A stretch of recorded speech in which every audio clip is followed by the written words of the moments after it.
Trung Quốc, những cảnh quan phi thực ngỡ chỉ có trong phim viễn tưởng. Trung Quốc, nơi những cảnh quan tưởng chỉ tồn tại trong phim khoa học viễn tưởng lại hiện hữu ngoài đời thực. Có những thung lũng bừng sáng như đại dương hoa vàng, con đường biến mất dưới nước theo mùa, hồ khoáng đổi màu như bảng pha màu của tự nhiên và bờ biển phát sáng trong đêm tối như dải ngân hà chạm đất. Đây không phải truyền thuyết, cũng không phải kỹ xảo. Đó là những hệ sinh thái có thật, được tạo nên qua hàng triệu năm địa chất và sự thích nghi của con người với môi trường khắc nghiệt. Từ Vân Nam đến Hồ Bà Dương, từ đảo Bình Đàm đến những vùng đất hiếm người biết tới, mỗi địa điểm đều thách thức cách chúng ta nhìn nhận thế giới tự nhiên. Cõi Lạ TV sẽ đưa bạn khám phá những cảnh quan siêu thực bậc nhất Trung Quốc, nơi vẻ đẹp ngoạn mục luôn đi kèm với những câu chuyện khoa học đầy kinh ngạc.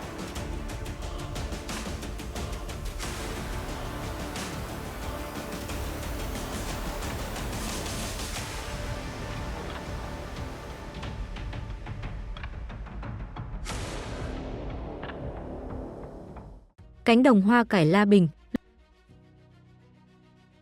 Nằm tại tỉnh Vân Nam, cánh đồng hoa cải La Bình được xem là biển hoa vàng lớn nhất thế giới, nơi hàng ngàn hecta cải dầu nở rộ tạo thành tấm thảm vàng trải dài đến tận đường chân trời.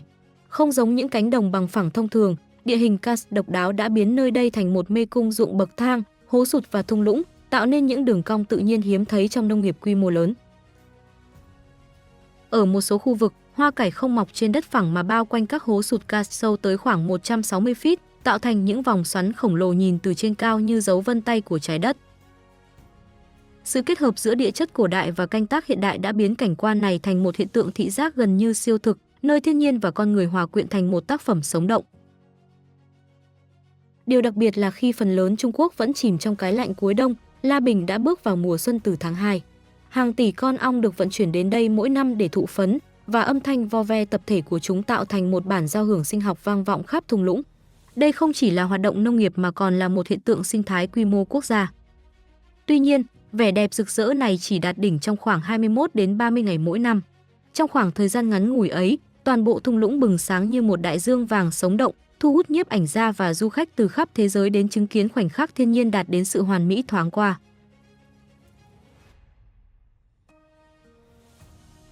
Con đường Vĩnh Vũ, Hồ Bà Dương. Con đường Vĩnh Vũ là tuyến đường độc đáo băng qua Hồ Bà Dương, hồ nước ngọt lớn nhất Trung Quốc, nằm tại tỉnh Giang Tây. Thay vì phá núi hay đào hầm, các kỹ sư đã lựa chọn giải pháp xây dựng tuyến đường thấp chạy trực tiếp qua vùng nước nông theo mùa. Thiết kế này giúp kết nối khu vực mà vẫn hạn chế tác động đến hệ sinh thái đất ngập nước, nơi sinh sống của nhiều loài chim di cư quý hiếm. Tuyến đường dài khoảng 5 km, được xây dựng với nền móng gia cố chắc chắn, hệ thống thoát nước và các cột mốc an toàn để thích ứng với sự thay đổi mực nước theo mùa. Vào mùa khô, con đường hiện rõ giữa mặt hồ, tạo thành tuyến giao thông thuận tiện cho cư dân địa phương.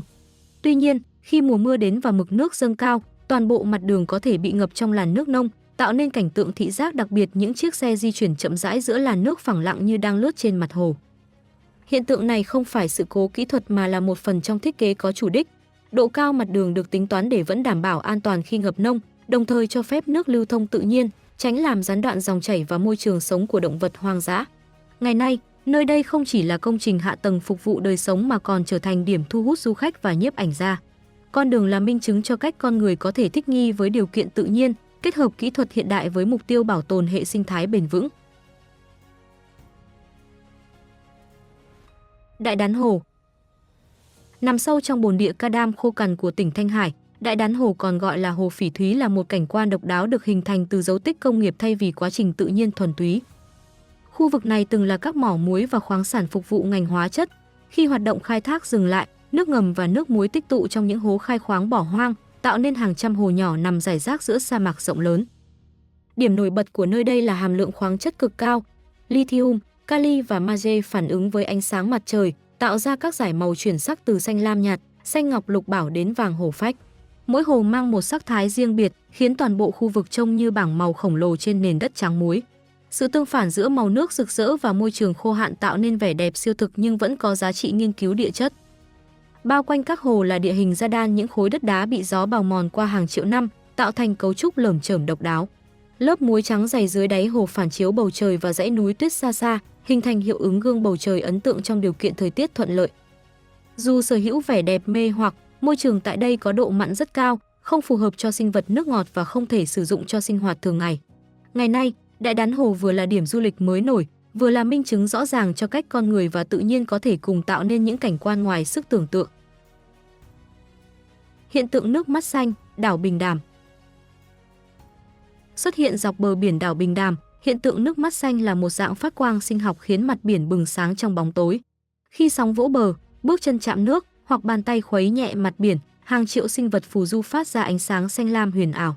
Hiệu ứng này khiến đường bờ biển trông như được phủ bởi dải ngân hà phản chiếu xuống đại dương, tạo nên trải nghiệm thị giác hiếm gặp trong tự nhiên.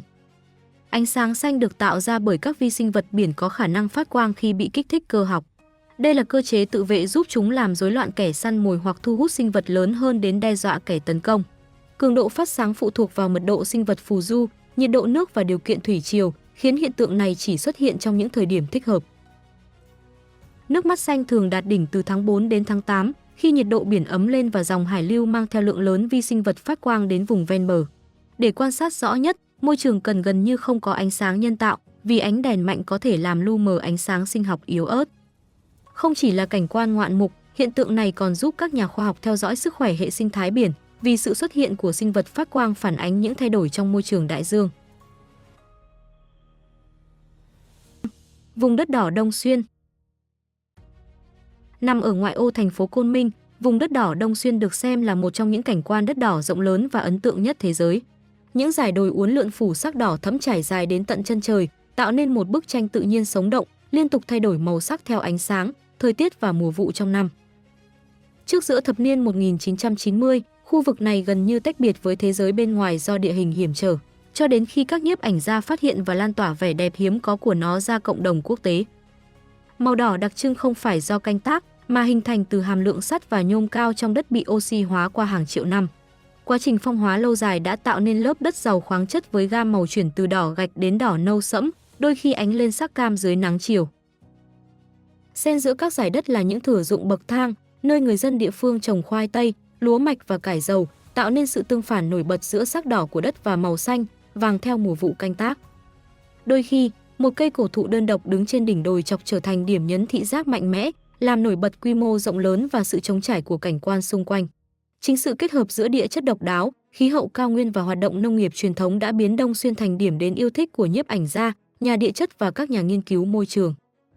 Ngày nay, khu vực này không chỉ nổi tiếng vì vẻ đẹp ngoạn mục, mà còn là ví dụ điển hình về cách con người canh tác bền vững trên địa hình khắc nghiệt mà vẫn bảo tồn được cấu trúc đất tự nhiên và hệ sinh thái địa phương. Bãi biển đỏ, Bàn Cẩm.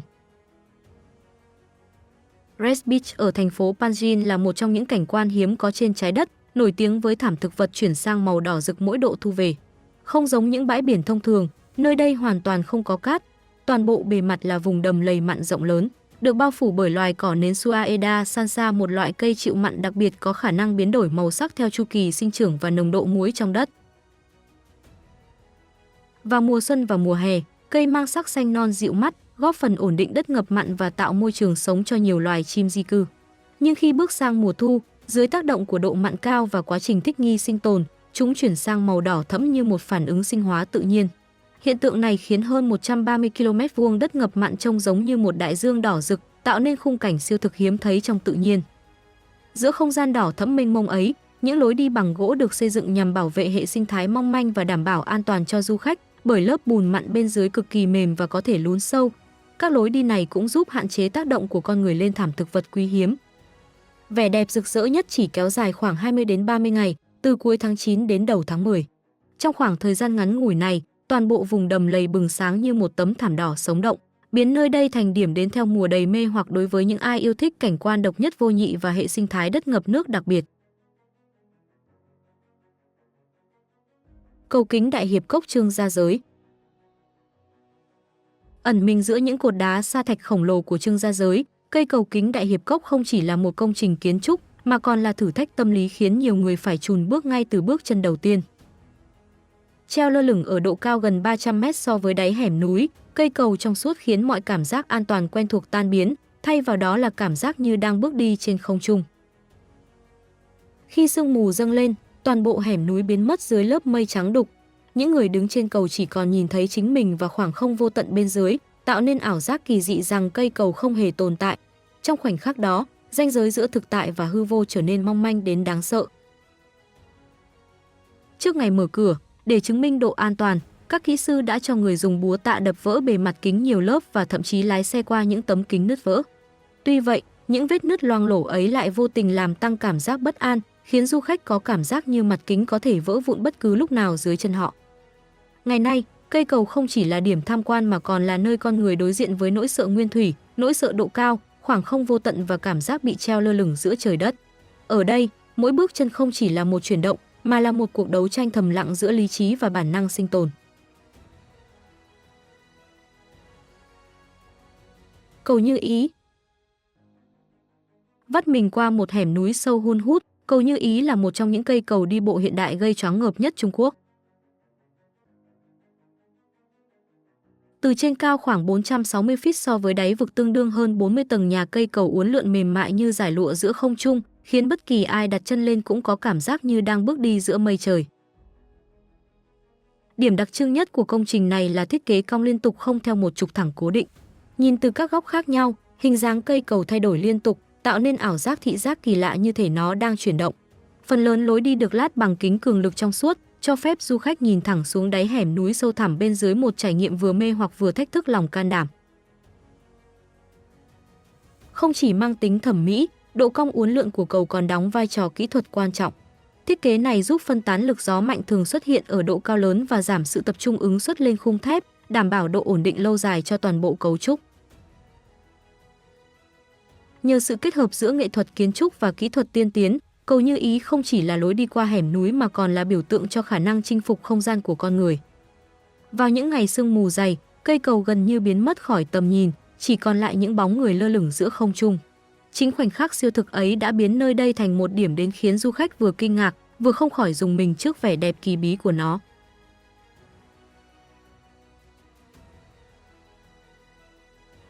Dãy núi Hoàng Sơn. Dãy núi Hoàng Sơn từ lâu đã trở thành biểu tượng tinh thần và thẩm mỹ của Trung Quốc, xuất hiện dày đặc trong thơ ca, thư họa và triết học phương Đông. Không giống những dãy núi thông thường, Hoàng Sơn gây ấn tượng bởi các khối đá granite dựng đứng như những cột trụ khổng lồ, nơi những cây thông cổ thụ bám rễ trực tiếp vào các khe nứt gần như thẳng đứng. Nổi tiếng nhất là cây nghênh khách tùng với hình dáng như đôi tay dang rộng chào đón lữ khách, đã trở thành một trong những biểu tượng tự nhiên dễ nhận diện nhất của đất nước này. Hành trình chinh phục các đỉnh núi không hề đơn giản. Du khách phải leo hơn 60.000 bậc đá được đục thủ công vào sườn núi, tạo nên một trong những hệ thống cầu thang dài và dốc nhất thế giới. Mỗi bước đi là một trải nghiệm giữa ranh giới mong manh của đất và trời, nơi những lối mòn treo leo bám sát vách đá dựng đứng. Điều khiến Hoàng Sơn trở nên siêu thực là hiện tượng biển mây bao phủ các thung lũng. Trong cùng một khung hình, những cành thông phủ tuyết có thể hiện ra phía trên, trong khi bên dưới là tầng mây vàng cuộn sóng dưới ánh hoàng hôn, tạo cảm giác như các đỉnh núi đang trôi nổi giữa không trung. Chính cảnh tượng này đã truyền cảm hứng cho hơn 20.000 bài thơ và vô số tranh thủy mặc suốt nhiều thế kỷ. Hoàng Sơn không chỉ là một dãy núi, đó là nơi thiên nhiên, nghệ thuật và tâm linh hội tụ, khiến bất kỳ ai đặt chân tới cũng có cảm giác như đang bước vào một bức tranh sống. Núi Vòi Voi. Tọa lạc bên dòng Ly Giang thơ mộng, núi Vòi Voi từ lâu đã trở thành biểu tượng tự nhiên nổi bật của Quế Lâm. Nhìn từ xa, khối đá vôi khổng lồ này có hình dáng giống hệt một con voi đang cúi mình uống nước, với chiếc vòi cong vươn xuống mặt sông, thân hình đồ sộ và khoảng rỗng tự nhiên đóng vai trò như đôi mắt. Sự trùng hợp hoàn hảo giữa địa chất và hình tượng quen thuộc khiến nhiều người tin rằng đây là một trong những tác phẩm điêu khắc kỳ lạ nhất mà thiên nhiên từng tạo ra. Về mặt khoa học, địa hình này được hình thành từ quá trình xói mòn đá vôi kéo dài hàng triệu năm. Tuy nhiên, việc các yếu tố tự nhiên kết hợp chính xác đến mức tạo nên hình dạng hoàn chỉnh như vậy là điều hiếm gặp, khiến nơi đây luôn gợi lên cảm giác huyền bí. Bên trong ngọn núi là hệ thống hang động tự nhiên mát mẻ quanh năm, hiện được sử dụng để lưu trữ rượu gạo truyền thống của Quế Lâm. Môi trường ổn định trong hang giúp quá trình ủ rượu diễn ra chậm rãi và tạo nên hương vị đặc trưng. Vào những đêm trăng rằm, khung cảnh nơi đây trở nên đặc biệt mê hoặc. Ánh trăng phản chiếu trên mặt nước, xuyên qua vòm đá hình tròn dưới vòi voi, tạo nên ảo ảnh quang học hiếm thấy, 3 vầng trăng xuất hiện cùng lúc trong một khung hình. Hiện tượng này khiến núi Vòi Voi không chỉ là kỳ quan địa chất mà còn là điểm giao thoa giữa thiên nhiên, văn hóa và trí tưởng tượng của con người.